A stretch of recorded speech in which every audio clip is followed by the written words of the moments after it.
Aqui nos estúdios, agora da Rádio Cultura de Timbó, nós estamos recebendo o vereador Flávio Ribeiro, que está aqui com a gente nesse momento. Ele que assume durante 31 dias aí a cadeira de vereador aqui da cidade de Timbó, substituindo o vereador Ito, que está em férias, até para oportunizar que o Flávio pudesse também assumir durante pelo menos esses 31 dias aí uma cadeira de vereador, ele que era suplente, né? Suplente aí do Ito, e agora tem a oportunidade de estar à frente de uma cadeira na Câmara de Vereadores. Muito bom dia, vereadora.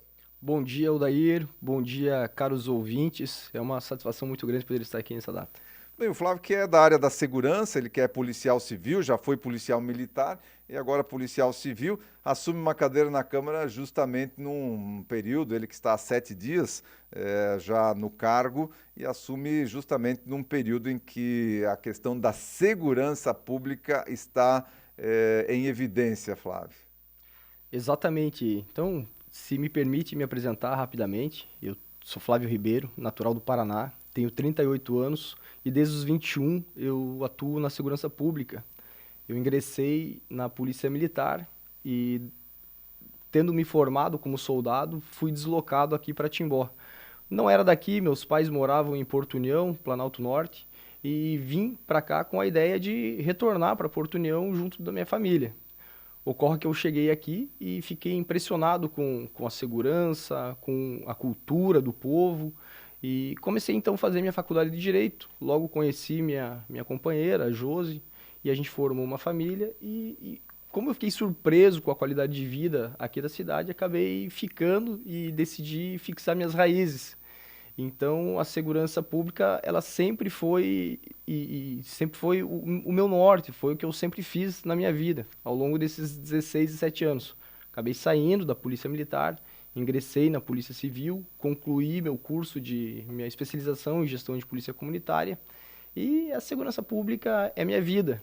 Na terça-feira, quando eu tomei posse, eu comentei que a segurança pública, infelizmente, por parte das autoridades constituídas e da mídia de uma forma geral, da grande mídia, ela só toma espaço nos noticiários quando o índice de criminalidade atinge patamares absurdos ou quando um crime bárbaro acontece. E, lamentavelmente, na quarta-feira aconteceu isso daí. A gente não pode chamar de tragédia, foi um absurdo que aconteceu. E as pessoas hoje falam de segurança pública e exigem um posicionamento por parte do poder público para saber o que é que a gente vai fazer para melhorar a segurança das nossas escolas, dos nossos alunos, nossos bens mais preciosos. Então, de fato, esse assunto está em voga e tende a permanecer nesse patamar pelos próximos meses, porque é uma coisa que choca todo mundo, né? Inclusive quem já é acostumado a atuar na segurança pública, já viu os mais tipos diferentes de crimes e confesso que não me choco com qualquer coisa. Mesmo vendo uma cena de crime, e quando você ouve o relato dessa barbaridade, não há como você não sentir um embrulho no estômago e uma revolta muito grande com toda essa leniência, com toda essa frouxidão do sistema processual penal brasileiro. Exatamente, a gente comentava anteriormente aqui que uma das causas, né, desse tipo de problema, especificamente nesse caso, é a leniência, a lentidão que as coisas acontecem aqui no Brasil, em se tratando de punição, porque esse camarada aí, que a gente não tem nem como nominar, é, é usuário de droga, e não de droga fraca, mas de cocaína, por exemplo, que é uma droga alucinógena aí, que atrapalha a vida de tanta gente, tantas famílias, e já tem já tinha anteriormente 7 passagens pela polícia e estava solto, né? Estava solto, não estava, né, com nenhum tipo de monitoramento, enfim, estava aí livre, leve, solto, praticando as irregularidades e essa aí foi, né, inominável, e a gente mais uma vez reforçando que um dos problemas, uma das consequências, uma das causas, aliás, disso é justamente a impunidade que impera no nosso país atualmente. Exatamente. A gente percebe que esse não é um caso isolado, isso acontece repetidamente. é um caso de frustração em todos os policiais Brasil afora. Eu faço parte do Sindicato dos Policiais Civis de Santa Catarina e também da Cobrapol, Confederação Brasileira dos Policiais Civis em Brasília. E esse sentimento é predominante dentro de todas as polícias. Tem muitos amigos dentro das polícias militares, Paraná, Santa Catarina. E eu tenho certeza que esse, além de ser um sentimento predominante dentro das polícias, é da própria sociedade, que cansa de ouvir nas rádios, nos telejornais, fatos como esse. O cidadão, ou melhor, o marginal, o bandido, o vagabundo, ele comete uma série de crimes, não é preso e torna a delinquir. Geralmente, tornando delinquir crimes mais graves. E aí, quando o nosso bem jurídico maior, mais relevante, mais precioso, ele é atingido, ele acaba tomando conta dos noticiários, que no caso é a vida, né? E aí se corre atrás aí de ações mas a gente comentava anteriormente aqui, Flávio, que esse tipo de situação, logicamente, com essa barbárie, com essa intensidade, com essa característica aí que aconteceu, ninguém espera que aconteça aqui no nosso quintal. É algo que a gente escuta falar lá dos Estados Unidos, aconteceu aqui em Saudades, em Santa Catarina foi um caso, mas pareceu, gerou uma comoção nacional e estadual, enfim, mas ainda, Saudades ainda é um município longe daqui, mas agora não, agora aconteceu aqui, né, na nossa porta, mais uma vez, utilizando arma branca, como foi lá em Saudades, quando o camarada utilizou lá uma espada, matou 3 crianças e 2 professoras. Aqui agora o cara usando uma machadinha, matou 4 crianças e deixou mais 4 feridas. Então, quando a gente começa a olhar toda essa movimentação, por exemplo, contra o armamento da população, a gente vê, mas os caras não estavam armados. Exatamente. Muito bom você tocar nesse assunto. Eu, logo após ter ocorrido essa cena, por óbvio, comecei a refletir e a gente tentar buscar soluções. Mas, em sendo alguém da área que estuda segurança pública, eu não poderia simplesmente ficar criando ideias mirabolantes. Sentei e fui estudar alguns dos materiais que eu tinha para tentar entender esse fenômeno. E peguei um dos livros que eu tinha quando fiz a especialização e lá o livro era Programas, Projetos e Parcerias em Segurança Pública. E um determinado autor, McNeil, ele nos diz o seguinte, que a violência ele é muito importante em toda a história da humanidade e ela tende a se transformar em determinados períodos e locais. E isso me fez refletir, porque, poxa, aconteceu um crime em São Paulo, igual a esse, aconteceu um crime em Saudade e aconteceu aqui no nosso quintal. Você começa a analisar essa ação junto com a desconstrução dos nossos valores morais, junto com a dissidência da fé cristã, junto com a destruição dos lares, das famílias, do uso desenfreado de drogas, e eu percebo que esse tipo de crime, ele é um crime típico do nosso local, e eu digo local de uma forma ampla, porque o mundo está globalizado, então é da nossa geração e do nosso tempo. Nós não podemos acreditar que isso se trata de um fato isolado. Ele tende a continuar esse tipo de crime. E ele vai acontecer das maneiras mais absurdas, sendo com espadas, sendo com machados, sendo com faca, sendo com um pedaço de pau, o que quer que seja. E nós precisamos discutir, inclusive, assuntos que extrapolam essa situação, que é, obviamente, o armamento. Nós temos atualmente um presidente, um grupo que é radicalmente contra o posse e aporte de armas. Eu sou de direita, sou conservador, estou armado aqui nesse momento, e eu digo que as pessoas têm o mesmo direito que eu tenho. Ah, mas você é policial. Horas, muitas pessoas morrem de acidente de trânsito. Se a pessoa é habilitada, ela pode fazer um curso, obviamente, mais intenso, mais preparatório, uma coisa que possa oferir a capacidade psicológica dela de possuir uma arma. É um direito inalienável do cidadão se defender. Enfim, é uma discussão abrangente, que nós precisamos discutir todos os pontos, mas entender. Esse tipo de crime que aconteceu, ele tende a vir para ficar. E essa fala não é no sentido de causar terror nos pais, muito pelo contrário. Eu entendo que a segurança pública, as leis, geralmente, que vêm para reger a segurança pública, elas são tomadas sempre de ir no pino, de supetão, quando as pessoas estão com os sentimentos à flor da pele. E logo após acontecer essa barbárie, eu também, meu primeiro ato foi pensar, vou propor um projeto de lei, sabendo que o poder público ele tem muitas burocracias e não poderia de imediato contratar vigilantes, seguranças armados para colocar nas escolas. A minha ideia do projeto de lei era chamar os pais e os professores, inclusive passei em algumas escolas, no NEI Primeiros Passos, onde eu havia sido presidente da APP há alguns anos, passei no Nestor Margarida, passei no Padre Martin Stein para conversar com os professores, para trazer os pais e os professores para o centro dessa discussão, porque se o poder público não pode contratar, em virtude da burocracia e da exigência de leis, pessoas, homens armados para ficar na frente das escolas, as APPs podem, porque trata-se de um dinheiro privado. Então eu pensei em propor um projeto de lei nesse sentido, fazendo uma determinada cobrança, 30, 40 reais dos pais, para que esse dinheiro fosse revertido exclusivamente para a segurança. Mas eu não poderia tomar essa decisão também no calor da emoção. Nós precisamos chamar os pais e os professores para o centro dessa conversa e, quem sabe, dentro dessa conversa, nós encontrarmos soluções mais duradouras para esse fato. Então, eu acho que é importante a gente discutir o assunto com a seriedade que ele merece. Exatamente. O calor da emoção faz com que ações paliativas sejam tomadas, mas as ações mais definitivas passam por políticas públicas, passam pelo envolvimento de toda a sociedade civil organizada, a comunidade escolar.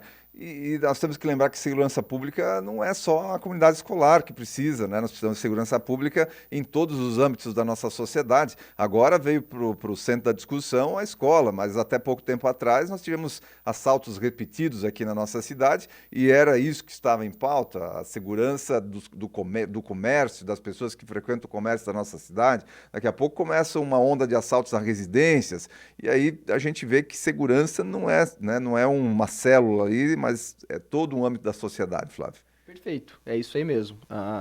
É importante eu falar que eu sou do Partido Liberal, partido do presidente Bolsonaro, e em 2020 nós disputamos as eleições na majoritária, e no nosso plano de governo havia uma preocupação muito grande com a questão da segurança. Na época eu era presidente do partido, atualmente é o Gershitz, e ele colaborava ele se filiava a esse posicionamento de que a segurança pública ela precisa ser levada muito a sério. O que eu quero dizer com isso? Já naquela época nós falávamos da implementação de câmeras de segurança, das OCRs e também da implementação da Guarda Municipal Armada. Ah, mas a gente tem a Polícia Militar, nós precisamos correr atrás de efetivo, porque o município não pode arcar com mais esse custo. A gente tem noção de que o preço que nós pagamos em impostos, ele é um preço absurdo. A gente paga por um serviço de primeiríssimo mundo e recebe, em contrapartida, um serviço medíocre. Mas a verdade é que eu não gosto de olhar nem a educação e nem a segurança como custos. Eles precisam ser tratados como investimentos.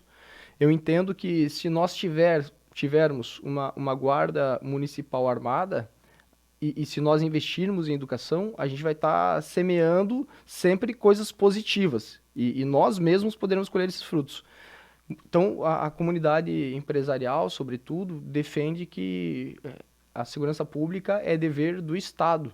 E eu entendo, é dever do Estado, mas é direito e responsabilidade de todos. Então, o município fazendo essa contrapartida e não esperando, não passando pires lá, implorando por 1 ou 2 ou 3 policiais, coisa que não vai acontecer. Inclusive, nós conversávamos sobre isso. Se existe concurso aberto para a Polícia Militar ou para a Polícia Civil. Não existe. E não vai haver tão cedo. Se houver, vamos supor aí que hajam 2.950 policiais militares para um universo de 295 municípios. No máximo, a gente receberia 10. Mas isso é utópico, é surreal, não vai acontecer. Na história isso nunca aconteceu e não vai acontecer também. Então nós precisamos entender, enquanto município, que a segurança pública é extremamente relevante. Se nós tivéssemos uma guarda municipal armada, naquele momento, talvez aqui em Timbó, obviamente nós não poderíamos evitar um crime ocorrido em Blumenau, mas nós daríamos uma segurança muito grande, porque todo o efetivo poderia ser deslocado à porta das escolas e naquele momento os pais que estavam em casa ficariam um pouquinho mais tranquilos. Então, eu vi muitos pais fazendo isso quando aconteceu essa barbaridade, foram para a porta das escolas, se colocaram à disposição dos diretores, dos gestores. Ó, espera aí que eu tô aqui, tá tranquilo, se acontecer alguma coisa, pode avisar os pais que tem um pai aqui cuidando dos seus filhos. Então, a gente precisa entender que a segurança pública ela é feita por todos e todos têm essa parcela de responsabilidade.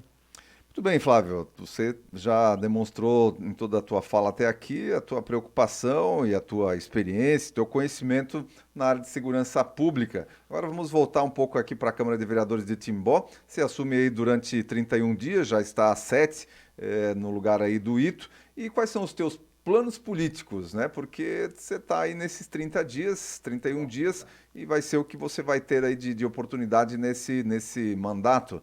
E daqui para frente, quais são as tuas aspirações políticas? Então, é importante dizer que ainda na segunda, quando eu tomei posse, eu protocolei 2 projetos de leis, o projeto de lei 43 e 44. Um versava justamente sobre segurança pública e o outro versava justamente sobre educação. Nesse de segurança pública, eu falava o seguinte: o nosso município dispõe de poucos policiais civis, dispõe apenas de um delegado e uns 10 policiais civis, é um efetivo bem reduzido. E nós tratamos e cuidamos da investigação criminal. Então, esse projeto de lei faz o seguinte: ô Daí, você tem uma câmera de segurança na sua casa, eu quero te oficiar e eu preciso que você me responda em até 48 horas.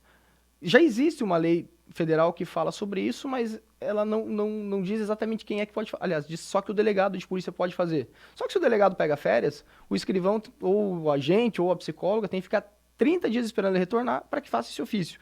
Com isso, gera o quê? Uma sensação de impunidade na sociedade, pela sociedade, e uma sensação que o crime compensa por parte do marginal. Então, o projeto de lei foi nesse sentido, visando dar celeridade à investigação criminal para que a resposta seja pronta à sociedade. E outro projeto de lei diz respeito à proibição do que a esquerda rotula de linguagem neutra dentro das escolas. Não acho que seja linguagem neutra, eu acho que isso é um termo bonito para uma coisa horrenda que eles fazem, uma vez que existe o correto e o errado. Se eles rotulam de neutro, eles estão querendo dizer que isso aqui não tem, é um jogo de soma zero. Não, é errado. Isso aqui é errado. Elo, nile e toda essa porcariada é errado. Eu sei que os nossos professores, na sua grande maioria, eles são pessoas honestas intelectualmente e vão às escolas para lecionar. Mas esse projeto de lei trata-se basicamente de um cinturão de segurança para proteger as nossas famílias que tenham esse tipo de coisa entrando justamente por um local onde eles deveriam se sentir seguros, que é a escola. Respondendo a sua pergunta, as minhas aspirações políticas, eu sou político, me descobri político por natureza, nunca concorri a nada, mas quando o Jair Bolsonaro começou a despontar lá na época como deputado federal e dar os seus discursos e falar muitas coisas com as quais eu me posicionava da mesma maneira, e naquele momento também havia a Operação Lava Jato em franca ascensão. Eu entendi que a política ela era o local ideal para que a gente fizesse as coisas boas. Só que para você fazer coisas boas, você precisa de coisas boas. E concomitantemente isso, comecei a participar também da vida política do Sindicato dos Policiais Civis e me encontrei nesse local. Então, participei das eleições, fiquei surpreso com a votação que tive, 418 votos. Não era uma pessoa conhecida na cidade, uma vez que trabalhava na delegacia de Ascurra e frequentava poucos lugares aqui, nunca com nenhuma ambição. Mas o fato é que ter ocupado esses postos e ter desempenhado ações importantes, sobretudo no sindicato, onde a gente conseguiu mudar a perspectiva dentro das carreiras da base da Polícia Civil, foi muito importante. Então, eu pretendo, sim, concorrer às eleições de 2024, não, obviamente, como na condição de vereador, né? mas a gente está construindo um time também dentro do PL. Nós queremos juntar cada vez mais pessoas conservadoras, pessoas de direita, que se preocupem com a educação, com a segurança dos filhos e que entendam que a política é lugar de pessoas honestas, lugar de pessoas preparadas, capacitadas e que queiram discutir com seriedade os assuntos que dizem respeito à nossa comunidade. Muito bem, essa foi então a nossa entrevista com o vereador Flávio Ribeiro. Acho que deu para você, já nessa entrevista curta aqui que a gente fez com ele, deu para você conhecer um pouco do perfil, um pouco do que pensa o vereador agora que assume durante os próximos 30 já dos 31 dias, 7 ele já está aí assumindo um cargo na vereança do nosso município e estará concorrendo, então, já assumindo aqui, que estará concorrendo no ano 2024, quando teremos novamente eleições aí para a Câmara de Vereadores. Flávio, quero agradecer a tua participação aqui no Repórter Cultura, desejar sucesso nesse curto período que se estará à frente aí de uma cadeira da Câmara de Vereadores e sucesso também na sua empreitada na segurança pública aqui do nosso município. Muito obrigado, é um privilégio muito grande poder estar aqui. Gostaria de agradecer a paciência de todos os ouvintes aí também, por ouvir tantas coisas a respeito da segurança pública e pedir para que Deus nos abençoe nessa semana, que acalme os corações dos pais, dos professores. As coisas tendem a dar certo se todo mundo ombrear e remar na mesma direção.